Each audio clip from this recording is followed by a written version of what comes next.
Vous avez écrit un manuscrit et vous souhaitez l'envoyer à une maison d'édition, mais lorsque vous cherchez sur le site, vous tombez sur cette fameuse phrase « Nous acceptons les manuscrits qui correspondent à notre ligne éditoriale ». La ligne éditoriale, c'est souvent la bête noire des écrivains, on ne sait pas à quoi elle correspond, à quoi elle sert, et on a l'impression que c'est souvent un prétexte pour refuser des manuscrits. Vous savez, avec ce fameux refus, en dépit de ses qualités, le manuscrit ne correspond pas à notre ligne éditoriale. Pourtant, je vous assure que la ligne éditoriale a son intérêt, et à la fin de cette vidéo, vous saurez ce qu'est une fameuse ligne éditoriale, et si votre manuscrit correspond ou non à la ligne de la maison d'édition que vous ciblez.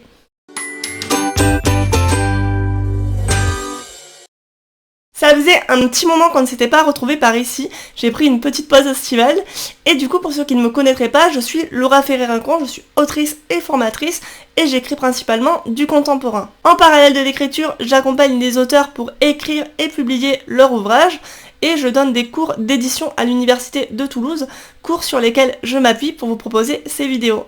Sur cette chaîne, je parle écriture et édition, et je sors 2 vidéos par mois, alors n'hésitez pas à vous abonner si vous ne voulez rien louper. Revenons maintenant à nos moutons. La ligne éditoriale, qu'est-ce que c'est? C'est l'identité d'une maison d'édition. Plus elle est claire et définie, et plus la maison d'édition pourra se démarquer et avoir une identité forte. C'est le cas par exemple des éditions de Minuit, qui sont connues pour publier des livres contemporains avec un style très atypique et qu'on reconnaît donc par le style de leurs auteurs, mais aussi par leur couverture. C'est donc capital pour avoir un catalogue éditorial qui est cohérent et qui va pouvoir être défendu auprès des libraires, auprès des représentants de presse, mais aussi auprès des lecteurs. Ok, on a compris que la ligne éditoriale, c'est l'identité d'une maison d'édition. Mais concrètement, qu'est-ce que ça implique ? Il faut savoir que dans l'édition française, un livre n'existe pas pour lui seul, il existe au sein d'un ensemble. Cet ensemble, c'est une collection. Les catalogues des maisons d'édition françaises sont bâtis autour de collections et c'est la ligne éditoriale qui va permettre de faire ses choix stratégiques, ses choix éditoriaux et de définir ces collections et ce qui va y être publié. Cela définit les genres que la maison publie, si c'est du contemporain, de l'imaginaire, du thriller par exemple. Bien sûr, ça va bien au-delà du genre, puisque ça concerne aussi les sujets abordés, le style d'écriture des auteurs, mais aussi l'atmosphère générale des romans qui sont défendus par la maison d'édition, et les engagements, que ce soit politiques, sociaux ou culturels, qui sont rattachés à la structure. Une ligne éditoriale marquée et définie, c'est l'assurance que chaque livre publié par la maison d'édition va trouver sa place au sein de cette maison et pourra être bien défendu. Ainsi, vous comprenez mieux le rôle de la ligne éditoriale pour les maisons d'édition et l'importance de respecter la ligne éditoriale en tant qu'auteur lorsqu'on cherche à envoyer son manuscrit.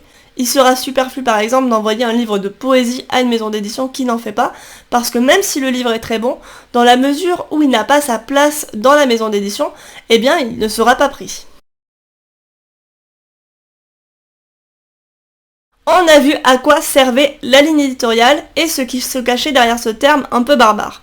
Mais maintenant, comment est-ce qu'on peut être sûr, nous en tant qu'auteurs, que notre roman correspond bien à la ligne éditoriale ? Pour ça, il y a quelques astuces. La première, c'est souvent d'aller voir sur le site internet de la maison d'édition les genres que publie la maison.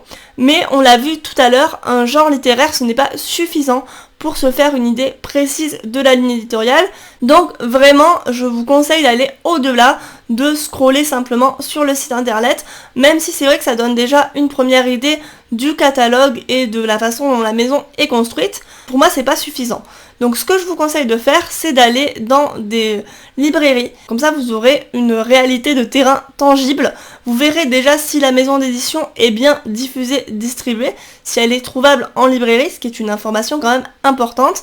Et vous pourrez vraiment vous rendre compte des livres en question qui sont publiés par cette maison, voire questionner le libraire pour avoir des informations complémentaires. Donc ce genre d'informations, vous ne pourrez l'avoir que sur le terrain. L'autre point qui est souvent conseillé par des maisons d'édition et qu'on ne fait pas assez, c'est d'aller acheter vraiment des livres de la maison d'édition et de les lire, forcément, c'est pas pour s'en faire des cale-portes.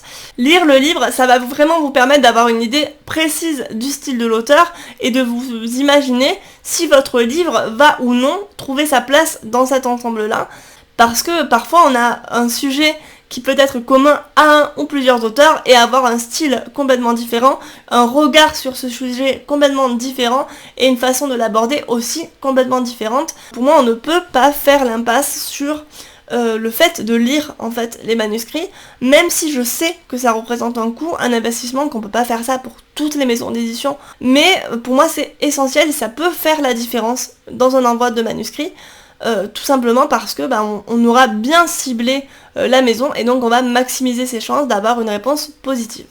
On a abordé ici un sujet très précis de l'édition française, mais un sujet qui est je pense primordial pour bien envoyer son manuscrit et bien cibler les maisons d'édition.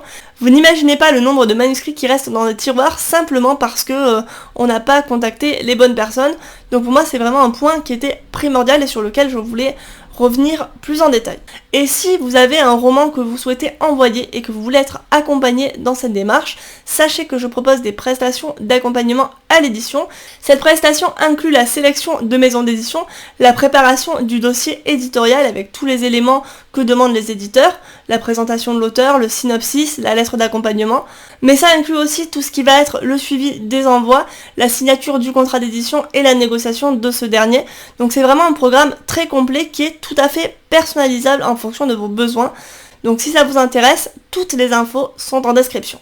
J'espère que cette vidéo vous a plu et vous aura intéressé. Si c'est le cas, n'hésitez pas à la liker, commenter, partager, vous commencez à connaître la musique.